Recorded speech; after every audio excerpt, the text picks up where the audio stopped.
سلام، اسم من فاطمه است. من کودکیم رو در خانه پدر بزرگم در روستا زندگی میکردم. شما هم اگر داستانی دارید میتونید به آیدی تلگرام که این بالا نوشته شده بفرستید. ممنون. پدرم هم در زمینه کشاورزی پدرش کار میکرد. پدر بزرگم دیگه به خاطر کهولت سن نمیتونست کشاورزی بکنه. فقط با دعانویسی مشکلات مردم رو حل میکرد. ولی از مادرم فهمیدم که از زمان جوانی هم این کار را انجام میداده. مردم به خاطر این کارش پولی به او میدادن و کلی هم دعاش میکردن.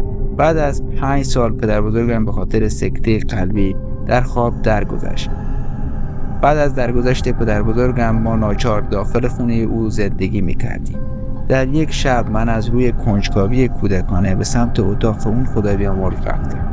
وقتی به داخل اتاق او رسیدم تعدادی برگه که روی برگه ها با زعفران آیاتی نوشته شده بود رو دیدم. من تو اون سن نمیدونستم اونا چی هستن، ولی یهو در اتاق ناگهان بسته شد. به یک زن پیر با کمری خمیده کنار در ایستاده بود به من نگاه میکرد. من اون لحظه کاملا خشکم زده بود، ولی با نزدیک شدن اون پیرزن از ترس جیغ می‌زدم. پدر و مادرم که فکر میکردن اتفاقی برای من افتاده سریع به طرف اتاق اومدن. با باز کردن در توسط پدرم اون زن پیر ناپدید شد. من چند روز زبانم بسته شده بود و نمیتونستم چیزی بگم. به خاطر همین موضوع من رو به دکتر می‌بردن. بعد از مدتی خدا رو شکر این موضوع حل شد. پدرم هم بعد از شنیدن این داستان توسط من تمام وسایل پدر بزرگم رو جمع کرد و گذاشت داخل انبار. بعد از گذشت حدوداً 1 ماه من دوباره اون پیرزن رو دیدم. این بار در آشپزخانه کنار مادرم. نمیدونم چطوری، ولی انگار مادرم او رو نمیدید.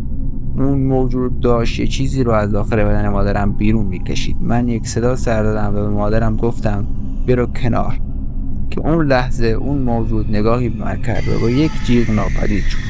مادرم قضیه رو گفتم. او هم گفت من سردرد عجیبی داشتم، ولی با گفتن این حرف تو انگار این سردردم خوب شد. چندین سال گذشت. من تقریبا 16 ساله شده بودم.